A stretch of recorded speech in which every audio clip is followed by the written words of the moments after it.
Selamat pagi. Gimana kabar kalian hari ini? Baik.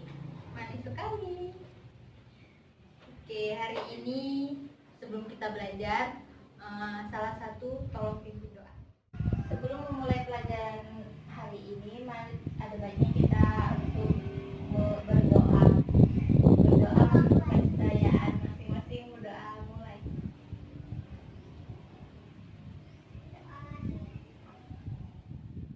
Oke, kita presensi dulu ya. Ibu, Hari ini siapa yang tidak hadir? hadir semua.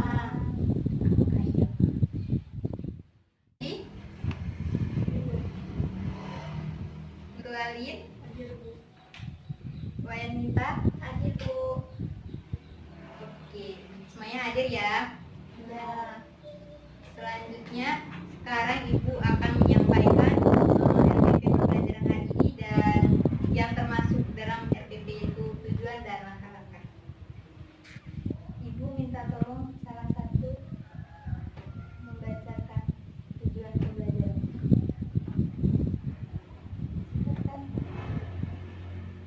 Tujuan pembelajaran. Setelah melaksanakan kegiatan pembelajaran siswa, diharapkan mampu memahami pengertian kegiatan ekonomi, mengidentifikasikan bagian-bagian kegiatan ekonomi, mendeskripsikan bagian-bagian kegiatan ekonomi, membedakan bagian kegiatan ekonomi, mengidentifikasikan faktor-faktor yang mempengaruhi produksi dan konsumsi, memahami arus lingkaran perekonomian serta memiliki sikap toleransi, santun dan peduli. Kasih Santi. Nah, baik. Jadi hari ini kita akan mempelajari kegiatan ekonomi. Dan dalam kegiatan ekonomi nanti kita akan membahas tentang bagiannya, fungsi ya, dan tujuan serta faktor-faktor yang mempengaruhi dari kegiatan ekonomi.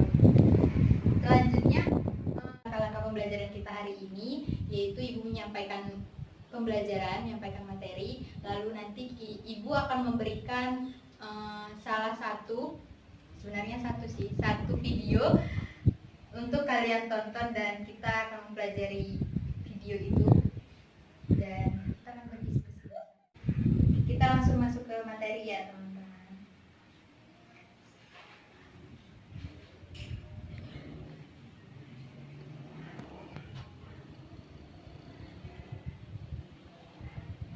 Seperti yang dibacakan tadi, kita akan mempelajari kegiatan ekonomi. Ada yang tahu kegiatan ekonomi itu apa? Ya, ada yang tahu? Kegiatan untuk memenuhi kebutuhan hidup. Ya. Kegiatan yang dilakukan untuk memenuhi kebutuhan hidup sehari-hari. Nah, contohnya ada yang tahu nggak? Sebelum kalian berangkat ke sekolah, kalian sudah melakukan kegiatan ekonomi itu. Ada yang tahu? Sebelum kalian berangkat, ada yang naik ojek atau naik angkot? Naik bis, Bu. Nah, angkutan umum. Nah, itu juga termasuk salah satu kegiatan ekonomi. Ada yang belanja ke kantin sarapan? Pasti ada kan? Nah, itu merupakan contoh kegiatan ekonomi yang kalian lakukan. Selanjutnya kita akan menonton sebuah video. Kelihatan nggak? Iya, Bu, kelihatan. Apa kurang jelas? Sebentar ya.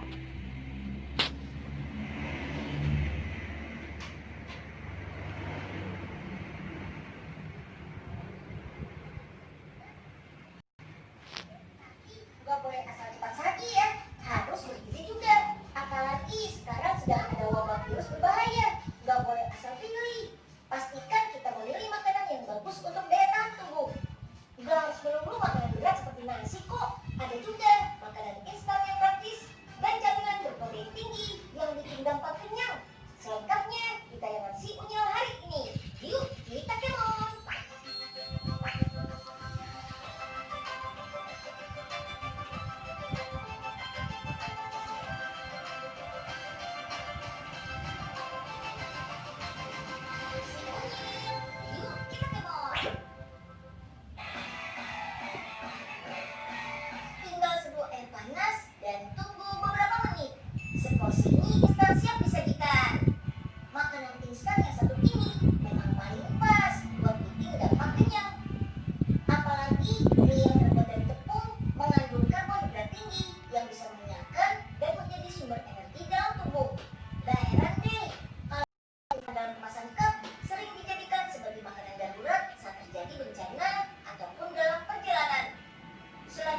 Pembuatan mie instan cup nggak jauh beda sih dengan pembuatan mie instan biasa.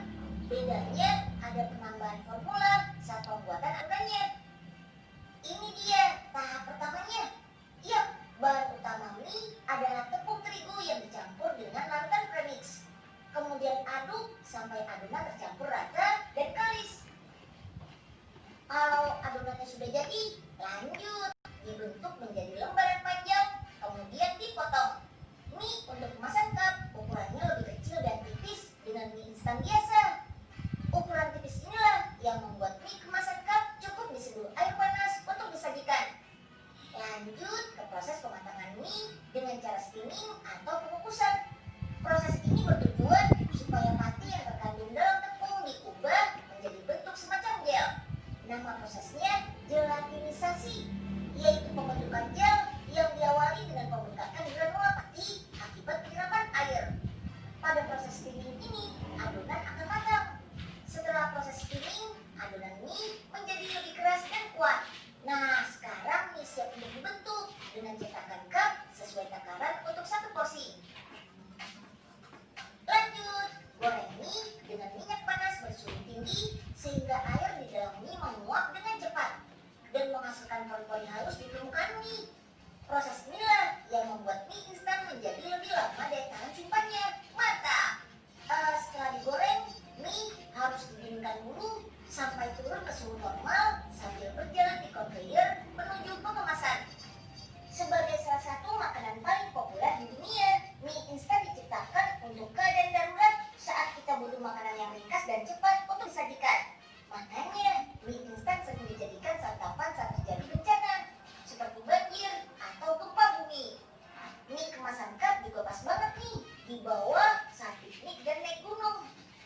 Tapi kalau lagi mager atau minum di rumah aja sih, jangan terlalu sering ya makan mie instan.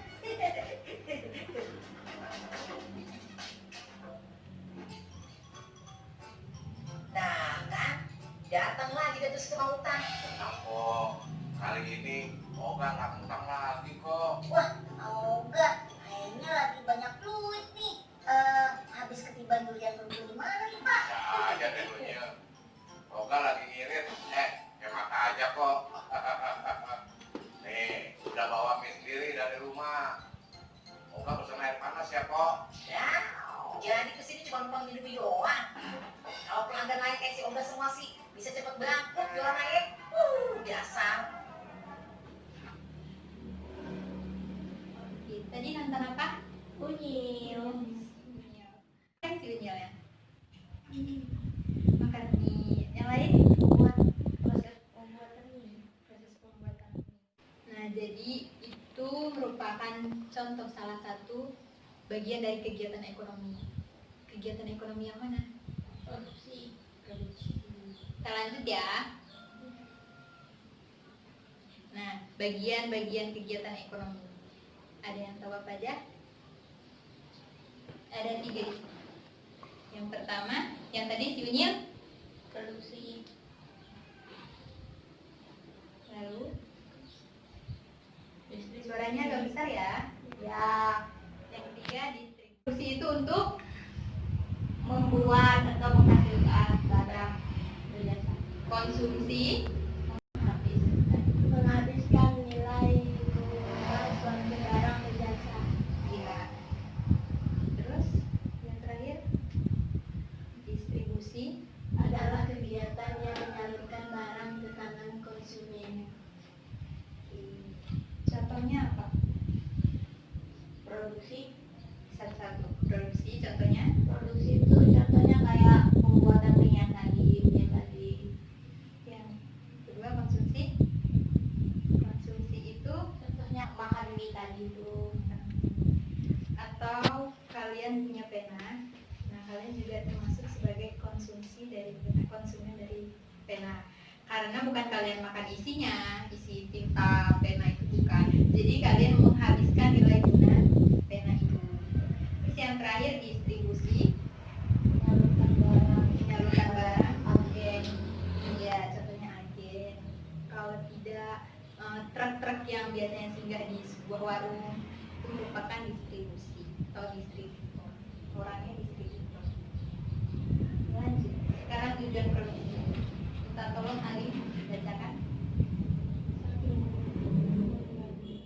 Produksi satu menggantikan barang yang rusak atau barang yang habis, dua memenuhi kebutuhan sesuai dengan perkembangan zaman, tiga memperoleh keuntungan, empat meningkatkan kemakmuran, lima memperluas lapangan kerja. Ya, jadi itu tujuan dari produksi. Jadi kalau yang pertama menggantikan barang rusak atau barang yang tidak habis, contohnya seperti barang-barang yang kalian seperti baju pakaian kalian, kalau yang sudah rusak atau bagaimana itu akan diganti kan. Nah, yang kedua memenuhi kebutuhan sehari-hari dengan catatan mengikuti perkembangan zaman. Jadi contohnya seperti gadget atau televisi, AC juga Bu, AC. Ketiga memperoleh keuntungan.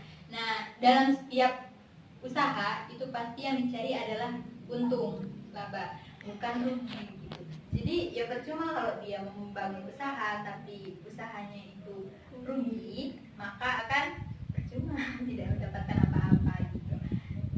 Terus yang ketiga meningkatkan kemakmuran, itu 4 ya, meningkatkan kemakmuran. Jadi kalau dia mendapatkan pendapatan yang baik, yang lebih, itu menambah kualitas hidupnya. Terus yang terakhir memperluas lapangan kerja. Jadi misalkan nih, kalau seseorang membangun usaha baru, nah di situ akan membantu para pengangguran itu untuk bekerja di tempatnya mereka. Nah, oke, kita lanjut ya. Selanjutnya ada faktor-faktor yang mempengaruhi produksi. Jadi di sini ada sumber daya alam. Jadi sumber daya alam ada yang tahu contohnya apa? Sumber daya alam contohnya kayak buah-buahan. Iya, bisa jadi buah-buahan, bukan bisa jadi minyak, tambang ini ada banyak jenis ya, tambang batu bara, tambang minyak ya, banyak sekali. Lanjut, ada sumber daya manusia. Sumber daya manusia itu kayak karyawan, manusia, tenaga kerja ya. Selanjutnya sumber daya modal uang. Terus tidak hanya berupa uang ya, tapi misalkan di suatu perusahaan di mana perusahaan itu yang menggunakan teknologi. Jadi mesin-mesin yang digunakan untuk membuat atau mendukung proses pembuatan produksi itu. Kayak perawatan sama perlengkapan gitu. Iya, termasuk dengan modal. Jadi selanjutnya kewirausahaan ini di mana orang yang bertanggung jawab atas suatu usahanya, seperti itu. Jadi kita lanjut, di sini Ibu akan memberikan satu contoh yang dimana mencakup keempat sumber daya faktor produksi. Jadi jenis produksinya itu pabrik. Jadi di dalam kegiatan produksi pabrik kerupuk ini SDA apa saja yang digunakan? Tanah, air, minyak goreng. Nah, jadi tanah itu untuk apa? Nanam, berkebun. Dalam konteks pembuatan kerupuk, mendirikan tempatnya ya. Terus dalam air digunakan untuk mencampurkan bahan-bahan dari si kerupuknya. Terus ada minyak goreng yang digunakan untuk menggoreng kerupuk. Iya. Terus ada SDM tadi itu apa?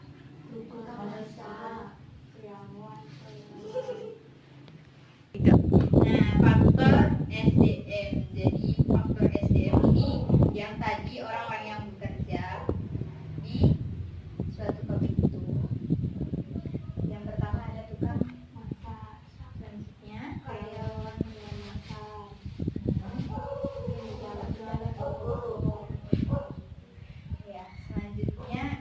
faktor modal. Jadi faktor modal di sini yang dibutuhkan oleh si pemilik pabrik kerupuk itu uang yang untuk membeli bahan atau uang yang digunakan untuk melakukan kegiatan operasional dalam usahanya. Sampai sini ada yang mau ditanyakan? Mau bertanya kan, apakah kegiatan produksi, konsumsi, distribusi itu berkaitan ya Bu dalam satu perusahaan? Iya, pertanyaannya bagus ya. Ada yang bisa menjawab? Nggak ada, oke. Baik, jadi tadi pertanyaannya apakah produksi, konsumsi, distribusi berkaitan atau tidak di suatu usaha? Oke, baik. Jadi produksi itu tadi membuat barang, produk atau barang. Konsumsi Menghabiskan dalam barang, distribusi menyalurkan. baik. Nah, membuat produk dan mendistribusikan produk itu gunanya untuk apa? Tidak ada yang membeli. Itu akan membuat suatu usaha itu atau perusahaan itu akan rugi. Nah, kalau di sini produksinya ada tapi konsumsinya ada, distribusinya tidak ada. Jadi yang membuat ada barangnya, yang ada yang membuat barangnya, ada yang membeli barangnya. Tapi kalau barang itu tidak disalurkan ke pelosok-pelosok atau ke daerah yang lebih jauh dari perusahaan, itu hasil dari yang didapatkan juga akan tidak maksimal. Selanjutnya kalau produksi ditutup, produksi tidak ada, terus si pembeli akan membeli apa? Kan tidak tahu apa yang akan dibeli karena tidak ada produknya gitu, atau jasanya gitu. Bagaimana? Sudah mengerti? Sudah. Kita lanjut ya. Selanjutnya faktor yang mempengaruhi konsumsi. Itu di situ ada berapa faktor? 5. Jadi yang pertama ada pendapatan. Tiga, Ketersediaan barang, keempat, selera, 5, ada tiada. Nah, jadi yang pertama kenapa pendapatan mempengaruhi? Ada yang bisa jawab? Karena jika pendapatannya tinggi, maka tingkat konsumsinya juga akan tinggi. Jika pendapatannya rendah, maka tingkat konsumsinya juga rendah. Contohnya, misal ada si pekerja A, dia seorang direktur, maka pendapatannya akan besar. Nah, maka tingkat konsumsinya akan tidak besar karena dia dapat membeli apa saja yang dia inginkan. Nah, karena harga, ada yang tahu kenapa harga mempengaruhi konsumsi? Jadi harga dapat mempengaruhi konsumsi karena misal ada suatu barang yang harganya mahal, maka para konsumen tidak akan membelinya. Nah, karena harganya itu mahal. Nah, sebaliknya kalau harganya murah, banyak pembeli yang akan memburu barang tersebut. Selanjutnya itu ketersediaan. Jadi misalkan seseorang mempunyai uang untuk membeli barang tersebut, tetapi jika barang ini tidak ada, lalu contohnya seperti gas LPG.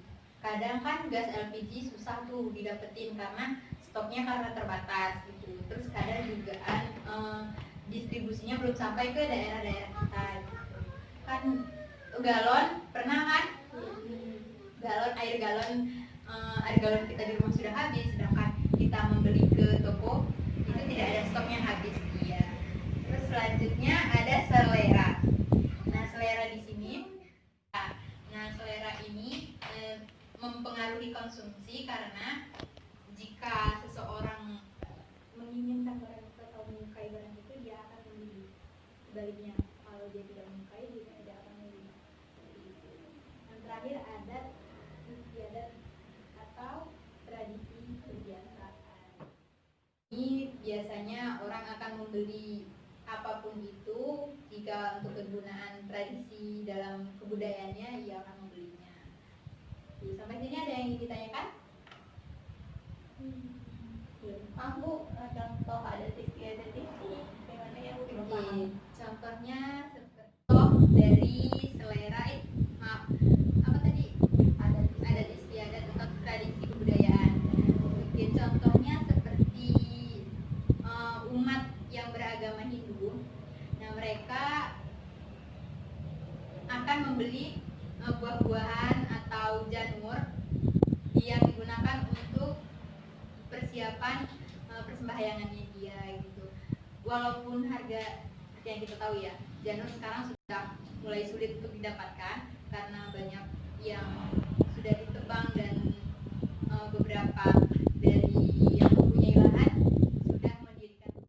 Jika ada salah satu toko Bali yang menjual janur, maka hampir seluruh masyarakat akan membeli dengan harga yang tinggi seperti itu. Ada lagi yang ingin ditanyakan?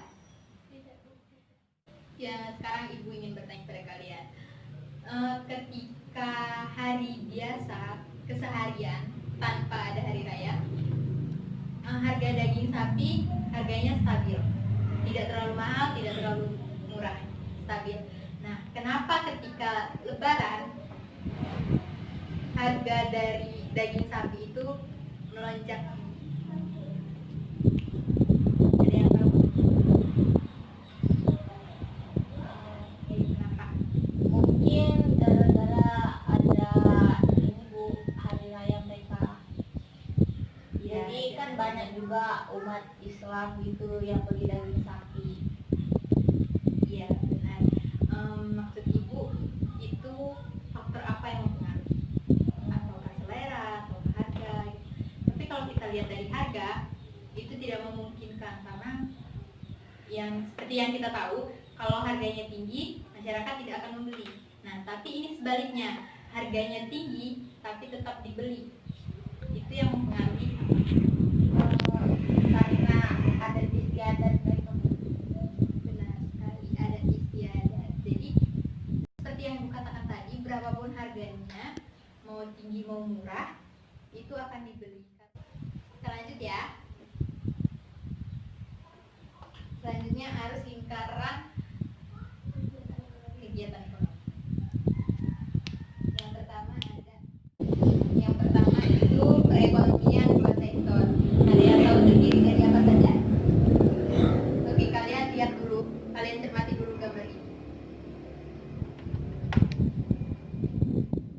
Nah, jadi dalam faktor perekonomian sektor di dua sektor ini terdiri dari RTP dan RTK. RTP itu apa? Rumah tangga produsen. Terus yang RTK rumah tangga konsumen. Nah, jadi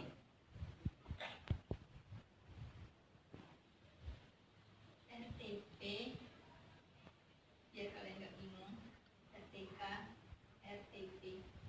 Nah, RTK ke sini memberikan apa? Dari rumah tangga konsumen ke rumah tangga produsen memberikan tenaga kerja.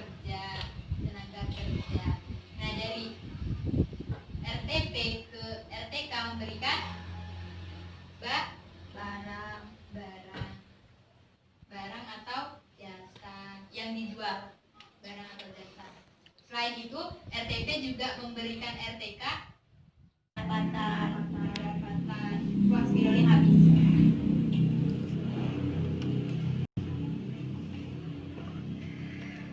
Pendapatan. Tidurnya habis. Nah, selain tenaga kerja selain rumah tangga konsumen memberikan tenaga kerja, dari RTK ini juga memberi apa? Pemasukan, pengeluaran bagi si konsumen, pemasukan bagi produsen. Jadi dia memberikan uang atau pendapatan. Kenapa Bu? Kok konsumen yang memberikan? Karena kan membeli barang dari si RTP. RTP kan memberikan barang. Jadi kita membeli dengan memberikan uang. Seperti itu. Sampai sini ada yang ingin ditanyakan? Tidak. Selanjutnya kita lanjut ya. perekonomian 3 sektor.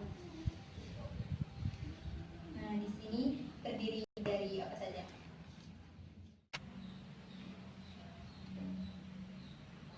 RTK, RTP, dan pemerintah, government, pemerintah. Jadi sebentar.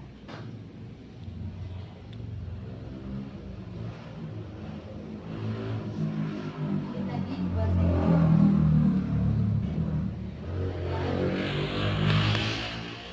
Nah, 3 sektor di sini terdiri dari tadi RTK, RTP, TP, dan pemerintah. Kenapa pemerintah, Bu? Nah, pemerintah berperan di sini kepada ke RTK ini memberikan layanan publik. Dari RTK ke pemerintah itu membayar pajak. Nah, dari pemerintah ke RTP itu memberikan subsidi. Aduh, video itu sudah habis. Semoga kalian mengerti ya. Pemerintah ke RTP memberikan subsidi. Tapi kalau RTP memberikan timbal balik ke pemerintah apa? Memberikan apa? Pajak. Nah, kalau RTK ke RTP ini sama seperti yang tadi. RTK memberikan tenaga kerja, RTP memberikan gaji dan barang. RTK yang membeli produk dari RTP. Sampai sini ada yang ingin ditanyakan? Tidak. Selanjutnya perekonomian 4 sektor. Iya, 4 sektor. Nah, di sini kalian lihat apa yang ditambah tadi kan yang 3 sektor RTK, RTP, pemerintah. Lalu yang 4 sektor apa? Ada di 4 sektor ini terdiri dari RTP, RTK, pemerintah, luar negeri.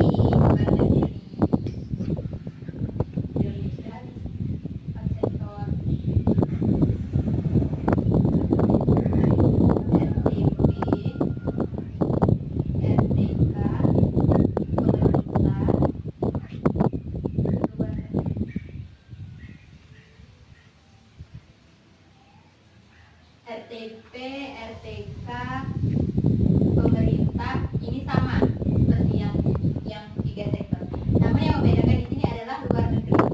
Luar negeri itu apa ini? Jadi luar negeri ini memberikan RTP barang yang belum jadi, maksudnya barang setengah jadi atau bahkan barang yang belum jadi. Nah, dari TK ke luar negeri kita harus memberikan tenaga kerja. Contohnya seperti TKW, tenaga kerja wanita. Sampai sini ada yang ditanyakan?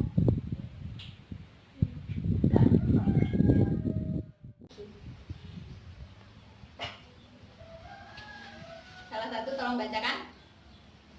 Alin.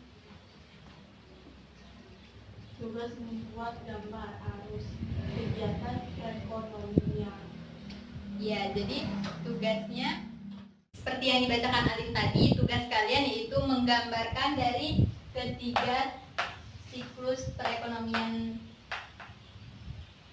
3 sektor, 2 sektor, 3 sektor atau 4 sektor. Pilih salah satu ya, Bu. Mau pilih salah satu silahkan, tapi Ibu minta itu dijelaskan. Saya bisa menyimpulkan pembelajaran kita. Tadi kita belajar tentang kegiatan ekonomi yang terdiri dari produksi, konsumsi, dan distribusi. Lalu faktornya faktor produksi, sumber daya manusia, SDM, modal, sama tenaga kewirausahaan. Lalu faktor konsumsinya pendapatan, harga, ketersediaan barang, selera, ada dan istiadat. istiadat. Lalu bagaimana pembelajaran kita hari ini? Sangat bagus Bu. Senang, Nah, cepat tanggap materinya. oke, baik. Silakan salah satu pimpin doa. Kita akan mengakhiri kelas kita. Sebelum kita pulang ke rumah masing-masing, ada baiknya kita untuk berdoa terlebih dahulu agar selamat sampai tujuan.